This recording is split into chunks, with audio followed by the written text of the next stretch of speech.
அத்தியாயம் 4. ஷிரடிக்கு சாய்பாபாவின் முதல் விஜயம். ஞானிகளின் வருகை. ஷிரடி ஒரு புண்ணிய தீர்த்தம். சாய்பாபாவின் தோற்றம், கௌலிபுவாவின் கருத்து, விட்டலின் பிரசனம், ஸ்ரீசாகரின் கதை, பிரயாகையில் தாஸ்குருவின் குளியல், சாய்பாபாவின் அயோனி ஜென்மமும் அவரின் முதல் ஷிரடி விஜயமும் 3 சத்திரங்கள். முந்தைய அத்தியாயத்தில் சாய் சச்சரிதத்தை எழுத தூண்டிய சூழ்நிலைகளை விவரித்தேன். இப்போது ஷிரடிக்கு சாய்பாபாவின் முதல் விஜயம் பற்றி கூறுகிறேன். ஞானிகளின் வருகை. கீதையில் கண்ணபிரான் கூறுகிறார். அத்தியாயம் 4, ஸ்லோகம் 7-8. தர்மம் அழிந்து அதர்மம் தலையெடுக்கும் போதெல்லாம் என்னை நானே அவதரித்துக் கொள்கிறேன். நல்லோரை காத்து தீயோரை அழிக்க யுகந்தோறும் அவதரிக்கின்றேன். இதுவே பகவானின் அவதார நோக்கம். பகவானின் சார்பாக ரிஷிகளும் ஞானிகளும் இப்பூவுலகில் தக்க தருணத்தில் தோன்றி அவதார நோக்கம் நிறைவேறும் முகமாக தமக்கே உரிதான முறையில் உதவி செய்கிறார்கள்.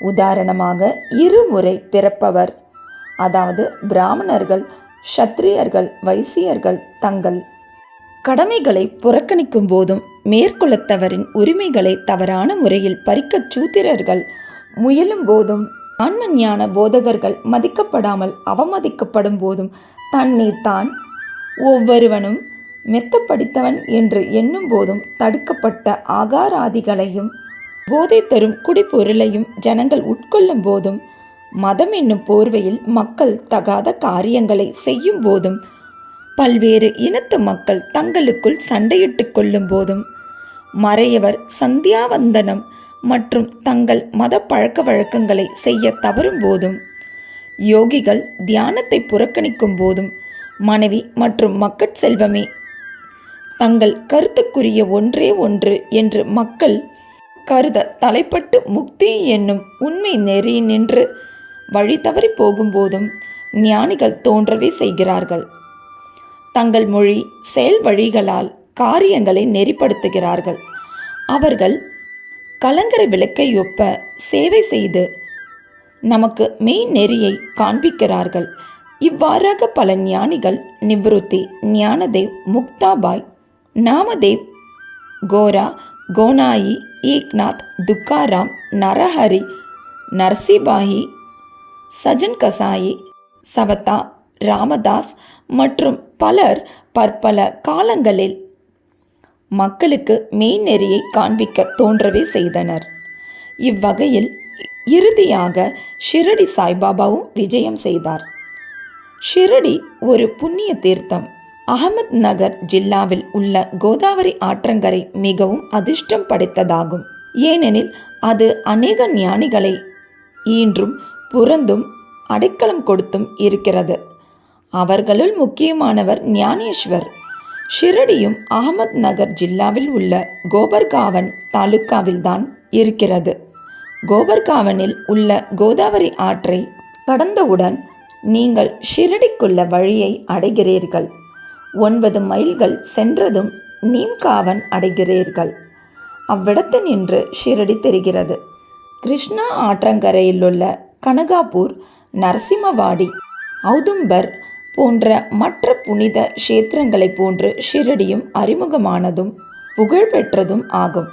தாமாஜி செழித்து விளங்கியதும் ஆசிர்வதித்ததுமான பண்டரிபுரத்துக்கு அருகில் உள்ள மக்கள் வேடாவை போன்றும், சமர்த்த ராமதாஸ் சஜ்ஜன்கட்டில் விளங்கியதை போன்றும், நரசிம்ம சரஸ்வதி நரோபாச்சிவாடியில் விளங்கியதை போன்றும், சாய்நாத் ஷிரடியில் செழித்து விளங்கி அதை வாழ்த்தினார். சாய்பாபாவின் சத்வ குணரூபம். சாய்பாபாவினால் ஷிரடி முக்கியத்துவம் பெற்றது. சாய்பாபா எத்தகைய பண்புள்ளவர் என்பதை காண்போம். கடப்பதற்கு மிகவும் கடினமான இக வாழ்வை அவர் வென்றார். சாந்தி அல்லது மன அமைதியே அவரின் அணிகலன், விவேகத்தின் பெட்டகம். அவர் வைணவ அடியார்களின் தாயகமாவார். அவர் கர்ணனையொப்ப வள்ளல்களுள் எல்லாம் தலை சிறந்த வள்ளலாக விளங்கினார். சாராம்சம் அனைத்து நின்றும் பெற்ற சாராம்சமாகவும் இருந்தார். அவருக்கு அழியும் பொருட்கள் மீது ஆசை இல்லை. அவருடைய ஒரே ஈடுபாடான ஆன்ம உணர்விலேயே எப்போதும் கவரப்பட்டார். இவ்வுலக பொருட்களிலோ அல்லது இவ்வுலகத்தை கடந்தவற்றிலோ அவர் மகிழ்ச்சி அடையவில்லை. அவரின் அந்தரங்கம் உள்ளம் ஒரு கண்ணாடி போன்றும் தூய்மையானது. அவரின் மொழிகள் எப்போதும் அமுதத்தை பெய்தன. பணக்காரர் ஏழை யாவரும் அவருக்கு ஒன்றே. புகழ்ச்சி இகழ்ச்சி இவற்றை அவர் அறிந்திருக்கவில்லை அல்லது மதிக்கவில்லை. அவரே எல்லா உயிர்கட்கும் இறைவன் ஆவார். அவர் சரளமாக பேசி அனைவருடனும் பழகினார். நடிப்பையே தொழிலாக கொண்ட குமரிகளின் நடிப்பையும் நாட்டியத்தையும் கண்டார். கஜல் தெம்மாங்கு பாடல்களை கேட்டார். ஆயினும் இம்மி அளவும் சமாதி நிலையிலிருந்து அவர் விலகவில்லை. அல்லாவின் நாமம் எப்போதும் அவர் நாவில் இருந்தது. இவ்வுலகம் விழித்திருக்கும் போது அவர் தூங்கினார். இவ்வுலகம் தூங்கும்போது அவர் சுறுசுறுப்பாய் இருந்தார். ஆழ்ந்த கடலையொப்ப அவர் மனம் அமைதியாய் இருந்தது. அவரது இருப்பிடம் தீர்மானிக்க இயலாததாய் இருந்தது மற்றும் அவர் செய்கைகள் நிச்சயமாக புரிந்து கொள்ள இயலாததாய் இருந்தது. அவர் ஓரிடத்தில் வாழ்ந்தார். எனினும் இவ்வுலகின் நடவடிக்கைகள் அனைத்தையும் அவர் அறிவார். அவரின் தர்பார் கவர்ச்சிகரமானது. தினந்தோறும் நூற்றுக்கணக்கான கதைகளை திருவாய் மலர்ந்தார். ஆனாலும் மௌன விரதத்திலிருந்து இம்மியளவும் பிறழவில்லை. மசூதியில் உள்ள சுவரின் மீது எப்போதும் சாய்ந்து கொண்டிருந்தார். அல்லது காலை மதியம் மாலை இவ்வேளைகளில் லெண்டி பூந்தோட்டம் சாவடி சயன அறை ஆகியவற்றை நோக்கி நடந்து கொண்டிருந்தார். எப்போதும் ஆன்ம உணர்வில் கருத்துள்ளவராகவே இருந்தார். சித்தராயினும் சாதகரை போன்று நடித்தார். அவர் எளிமையாகவும் தாழ்மையாகவும் அகங்காரமற்றும் இருந்து எல்லோரையும் மகிழ்வித்தார். இவரே நமது சாய்பாபா. ஷிரடி மண் சாய்பாபாவின் திருவடிகளால் மிதிப்பட்டதால் அசாதாரண முக்கியத்துவம் பெற்றது. ஆலந்தியை ஞானேஸ்வரும் பைடனை ஏக்நாத்தும் உயர்த்தியதை ஒப்ப ஷிரடியை சாய் உயர்த்தினார். ஷிரடியின் புல்லின் அரும்புகளும் கற்களும் ஆசிர்வதிக்கப்பட்டவைகள். ஏனெனில் அவைகள் எளிதாக சாயின் திருவடிகளை முத்தமிட முடியும். திருவடி தூளிகளை நமது தலையில் ஏற்றுக்கொள்ள முடியும். நமது அடியவர்களுக்கு ஷிரடி மற்றும் ஒரு பண்டரிபுரம், ஜெகநாதம், துவாரகை, காசி, ராமேஸ்வரம், பத்ரி, கேதாரம், நாசிக், திரியம்பகேஸ்வரம், உஜ்ஜயினி, மகாகாலேஸ்வர் அல்லது மகாபலேஸ்வர, கோகர்ணம் போன்று ஆகியது. ஷிரடியில் சாய்பாபாவுடன் தொடர்பு கொள்வதே நமது வேதமும் தந்திரமும். அஃது இவ்வுலக உணர்வை தனித்து தன்னுணர்வை எளிதில் வழங்குகிறது. சாய்பாபாவின் தரிசனமே நமது யோக சாதனம். அவருடன் பேசுவது நமது பாவங்களை கழித்துறச் செய்யும். அவரின் திருவடிகளுக்கு நறுமண எண்ணெய் தேய்ப்பதே நமது திரிவேணி பிரயாகை நீராடல். அவரின் திருவடி தீர்த்தத்தை அருந்துவதனால் நமது ஆசைகள் அற்றுவிடும். அவரின் ஆணையே வேதம். அவர் உதியையும் திருநீற்றச் சாம்பல் பிரசாதத்தையும் உண்ணலே எல்லாவற்றையும் தூய்மையாக்கும். நமக்கு ஆறுதல் அளித்த அவரே நமது கிருஷ்ணர், ராமர். அவரே நமது பரபிரம்மம், பரிபூர்ணத்துவம். அவர் தாமே மாறுபட்ட இரு வினைகளுக்கு அப்பாற்பட்டவராய் தாழ்த்தப்படாமலும் உயர்த்தப்படாமலும் இருந்தார். எப்போதும் ஆன்மாவில் சத்து சித்து ஆனந்தமாக கவரப்பட்டார். அவரின் இருப்பிடம் ஷிரடியானாலும் அவரின் செயல் இலக்குகள் பரந்து பஞ்சாப், கல்கத்தா, வட இந்தியா, குஜராத், தக்காணம், கன்னடம் ஆகிய வரைக்கும் விரிந்திருந்தது. இவ்வாறாக திக்கெட்டும் நெடுந்தூரம் சாயின் புகழ் பரவி எல்லா பகுதிகளிலிருந்தும் அடியவர் திருக்கூட்டம் அவரின் தரிசனத்தையும் ஆசிர்வாதத்தையும் பெறுவதற்காக வந்தது. அவருடைய தரிசனம் ஒன்றினாலேயே மக்களின் மனம் சுத்தமாக இருப்பினும் இல்லாவிட்டாலும் கணத்தில் அமைதியடையும். பண்டரிபுர விட்டல் ரகுமாயியை சேவித்த அதே ஈடு இணையற்ற மகிழ்ச்சியை அவர்கள் பெற்றார்கள் என்றால் அது மிகையாகாது. இது போன்ற ஓர் அடியவர் சொல்வதை கேளுங்கள். கௌலிபுவாவின் பிரகடனம். ஏறக்குறைய 95 வயதுடைய கௌலிபுவா என்னும் ஒரு பக்தர் பண்டரிபுரத்துக்கு வருடந்தோறும் சென்று வருபவர். அவர் பண்டரிபுரத்தில் 8 மாதங்கள் தங்கினார். கங்கை கரையில் ஆடி மாதத்திலிருந்து கார்த்திகை வரை 4 மாதங்கள் தங்கினார். மூட்டைகளை சுமப்பதற்காக ஒரு கழுதையை தன்னுடனும் ஒரு சீடனை துணைவனாகவும் வைத்திருந்தார். ஒவ்வொரு ஆண்டும் தனது பண்டரிபுர விஜயத்தை செய்துவிட்டு ஷிரடிக்கு தான் மிகவும் அன்பு செலுத்திய சாய்பாபாவை பார்க்க வருவார். அவர் பாபாவை உற்று நோக்கி இவ்வாறாக கூறுவது வழக்கம். இவரே ஏழைகளிடத்தும் தீனர்களிடத்தும் கருணை காட்டும் கடவுளான பண்டரிநாத விட்டலின் அவதாரமாவார். கௌலிபுவா விட்டலின் முதிய அடியவர். பண்டரிக்கு அநேக முறை விஜயம் செய்தார். சாய்பாபா பண்டரிநாதரே என்பதை பிரகடனம் செய்தார். விட்டல் தாமே தோன்றினார். இறைவனது நாமத்தை நினைத்து கொண்டிருத்தலிலும் பாடுதலிலும் சாய்பாபா மிகவும் விருப்பமுள்ளவர். அவர் எப்போதும் அல்லாஹ் மாலிக், இறைவனே எஜமானர் என்றார். தமது முன்னிலையில் மற்றவர்களை கடவுளது நாமத்தை இரவும் பகலும் தொடர்ந்து 7 நாட்கள் பாடும்படி செய்தார். இதற்கு நாம சப்தாகம் என்று பெயர். ஒருமுறை அவர் தாஸ்கனு மகாராஜை நாம சப்தாகம் செய்யும்படி சொன்னார். 7வது நாளின் முடிவில் விட்டல் பிரசன்னமாவதற்கு உறுதி அளித்தால் தான் அதை செய்வதாக அவர் கூறினார். அதற்கு பாபா தமது நெஞ்சின் மேல் கை வைத்து நிச்சயம் விட்டல் பிரசன்னமாவார் என உறுதி அளித்து, ஆனால் அந்த பக்தன் ஊக்கமுடையவனாகவும் பக்தி உடையவனாகவும் இருக்க வேண்டும் என்று கூறினார். டாகூர்நாத்தின் டங்கபுரி, தகூர், விட்டலின் பண்டரி, ரஞ்சோடின் கிருஷ்ணனின் துவாரகை எல்லாம் இங்கு ஷிரடியில் இருக்கின்றன. துவாரகையை பார்க்க எவரும் வெகு தூரம் செல்ல வேண்டியதில்லை. இவ்வாறாக அன்பாலும் பக்தியாலும் பக்தன் பொங்கி கொண்டிருக்கும் போதுதான் விட்டல் தாமே இங்கு ஷிரடியில் பிரசன்னமாவார்.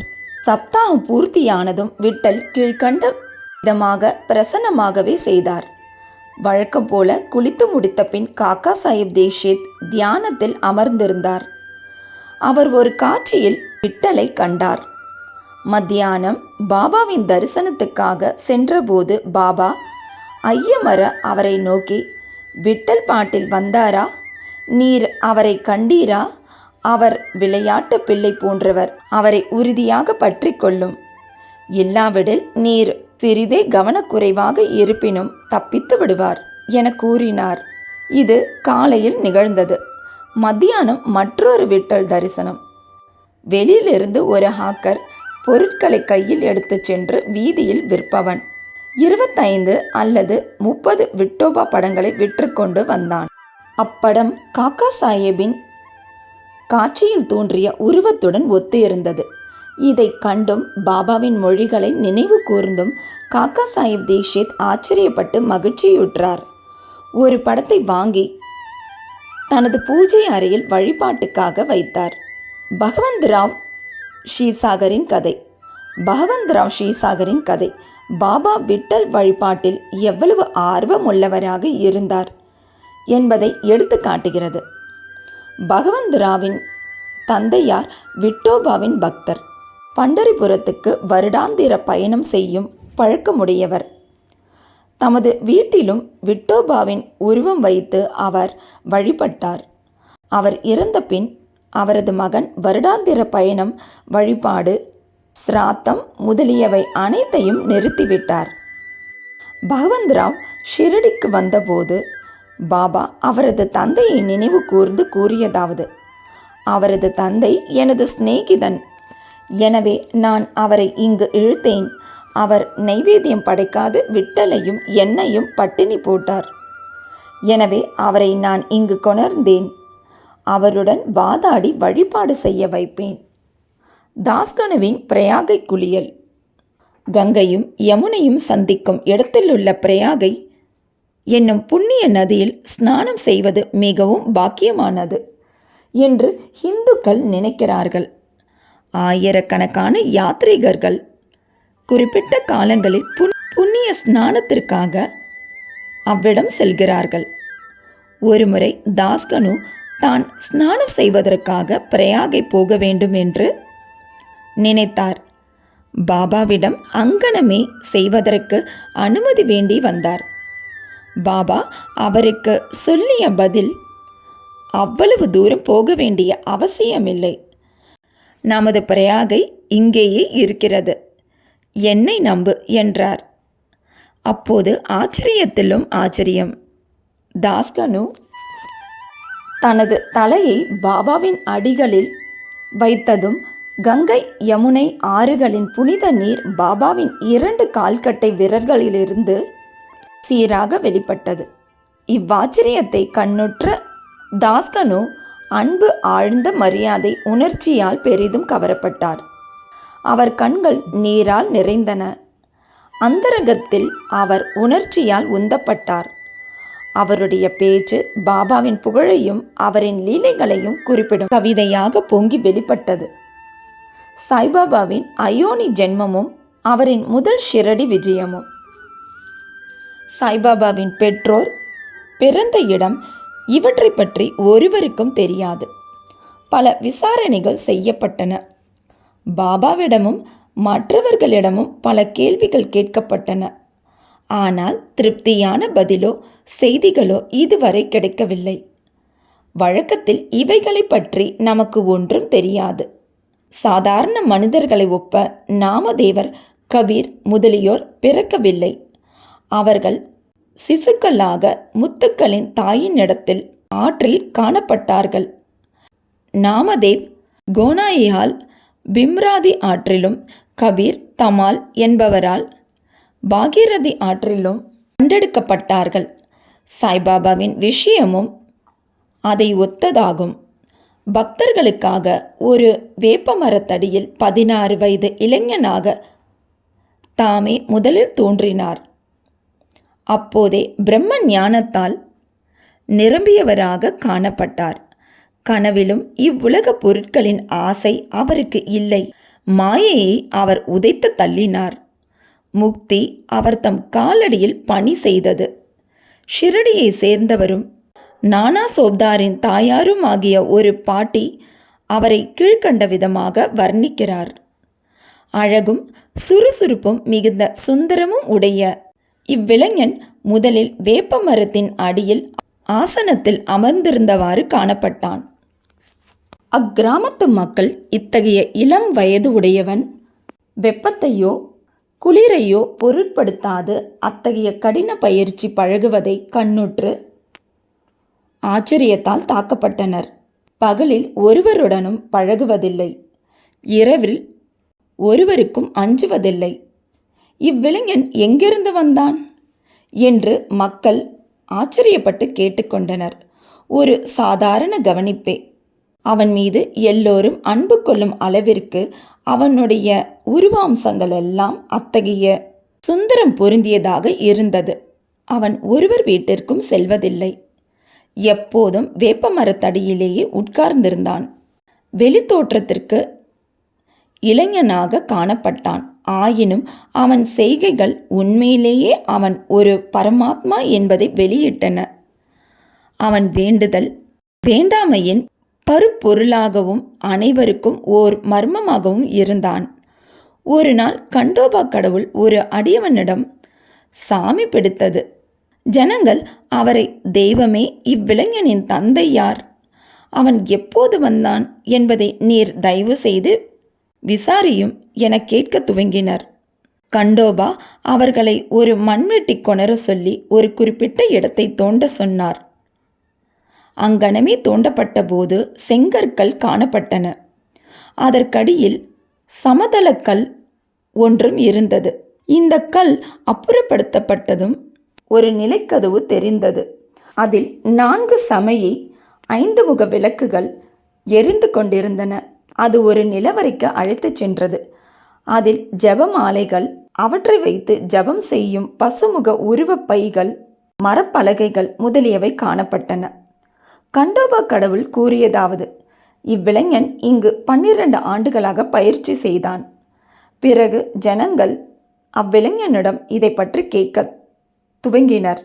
அவன் அவர்களை திசை திருப்பி அது தன்னுடைய குருவின் இடம், குருஸ்தான் என்றும் அவருடைய புனிதமான வாதன் என்றும் அதை நன்றாக பாதுகாக்கும்படியும் வேண்டிக் கொண்டான். ஜனங்கள் அப்போது கதவை முன்பிருந்தபடியே மூடிவிட்டனர். அரச மரமும் அத்தி மரமும் புனிதமாய் இருப்பது போல பாபா வேப்ப மரத்தையும் அதே அளவில் புனிதமாக கருதி அதையே பெரிதும் விரும்பினார். மகள் சபதியும் மற்ற அடியவர்களும் இவ்விடத்தை பாபாவின் குருநாதர் சமாதி அடைந்த இடமாக கருதி சாஷ்டாங்க சரணம் செய்தனர். 3 வாதாக்கள், ஒன்று வேப்பமரம் இருக்குமிடமும் அதை சுற்றியுள்ள இடமும் ஹரி விநாயக் சாதே அவர்களால் வாங்கப்பட்டு சாதேவின் வாதா என்ற பெயரில் ஒரு பெரிய கட்டிடம் எழுப்பப்பட்டது. அங்கு திரண்ட புனித யாத்ரீகர்களுக்கு அது ஒன்றே தங்கும் இடமாய் இருந்தது. ஒரு பார் மேடை வேப்பமரத்தை சுற்றி கட்டப்பட்டது. தங்கும் இடமும் படிக்கட்டுகளுடனும் அமைக்கப்பட்டது. படிக்கட்டுகளின் அடியில் ஒரு இருப்பிடம் இருக்கிறது. பக்தர்கள் அம்மேடையில் வடக்கு நோக்கி அமர்கிறார்கள். வியாழன் வெள்ளிக்கிழமைகளில் மாலை நேரங்களில் அங்கு வாசனை பொருட்களை எரிப்பவர்கள் கடவுள் கிருபையால் மகிழ்ச்சியுடன் இருப்பர். இந்த வாதா பழமையானது, உதிர்ந்து கொட்டும் தன்மை உடையதாகவும் பழுது பார்க்க வேண்டியதாகவும் இருந்தது. அதற்கு தேவையாயிருந்த பழுது பார்க்க வேண்டியவை, சேர்க்க வேண்டியவை, மாறுபாடுகள் எல்லாம் சமஸ்தானத்தால் செய்யப்பட்டன. 2 சில ஆண்டுகளுக்கு பின் தீக்ஷித் என்ற பம்பாய் வக்கீல் இங்கிலாந்து சென்றிருந்தார். அங்கு நேரிட்ட ஒரு விபத்தில் தனது காலை முறித்து கொண்டார். இக்காயம் எந்த விதத்திலும் குணப்படும் வழியை காணவில்லை. நானா சாஹிப் சாந்தோர்கர் சாய்பாபாவிடம் முயற்சிக்கும்படி அறிவுறுத்தினார். எனவே அவர் 1909 சாய்பாபாவை கண்டு தனது கால் ஊனத்தை விட தனது மன ஊனத்தை குணமாக்கும்படி வேண்டிக் கொண்டார். சாய்பாபாவின் தரிசனத்தால் மகிழ்ச்சியுற்று ஷிரடியிலேயே தங்கிவிட முடிவும் செய்தார். எனவே தனக்காகவும் அடியவர்களுக்காகவும் ஒரு வாதாவை எழுப்பினார். 10/2/1910 அன்று அக்கட்டிடத்திற்கு அஸ்திவாரம் இடப்பட்டது. இந்த நாளில் மற்ற 2 முக்கிய சம்பவங்கள் நிகழ்ந்தன. ஒன்று, தாத்தா சாஹேப் கபர்டே தனது வீடு திரும்புவதற்கு அனுமதி அளிக்கப்பட்டார். 2, சாவடியில் இரவு ஆரத்தி தொடங்கியது. இந்த வாதா கட்டி முடிக்கப்பட்டு 1911 ராமநவமி தினத்தில் உரிய மரியாதைகளுடனும் சம்பிரதாயங்களுடனும் பிரவேசம் செய்யப்பட்டது. 3, நாக்பூரை சேர்ந்த புகழ்பெற்ற லக்ஷாதிபதியான பூட்டி அவர்களால் மற்றொரு வாதா அல்லது அரண்மனை மாளிகையும் எழுப்பப்பட்டது. ஏராளமாக பணம் இக்கட்டிடத்திற்கு செலவிடப்பட்டது. ஏனெனில் சாய்பாபாவின் உடல் இவ்விடத்தில்தான் அடக்கம் செய்யப்பட்டு இருக்கிறது. இது தற்போது சமாதி கோவில், சமாதி மந்திர் என வழங்கப்படுகிறது. இவ்விடத்தில் பாபா தண்ணீர் இட்டு கவனித்து வந்த ஓர் பூந்தோட்டம் இருந்தது. முன்னர் ஒன்றுமே இல்லாத இடத்தில் 3 வாதாக்கள் எழும்பின. இவை எல்லாவற்றிலும் ஆரம்ப காலத்தில் அனைவருக்கும் சாதேவின் வாதாவே நிரம்ப பயன்பட்டது. வாமன் தாத்தையாவின் உதவியுடன் சாய்பாபா கவனித்த தோட்டத்தின் கதை. சாய்பாபா ஷிரடியில் தற்காலிகமாக இல்லாதிருந்து சாந்த் பாட்டீலின் கல்யாண ஊர்வலத்துடன் மீண்டும் வருகை. தேவிதாஸ், ஜானகிதாஸ், கங்காகீர் இவர்களின் பழக்கம், மொஹிதீன் தம்போலியுடன் பாபாவின் மல்யுத்த போட்டி, மசூதியில் இருப்பிடம், டாங்லே, மற்ற அடியவர்களின் அன்பு, மற்ற பிற விஷயங்கள் அடுத்த அத்தியாயத்தில் விவரிக்கப்படும். ஸ்ரீ சாயியை பணிக. அனைவருக்கும் சாந்தி நிலவட்டும்.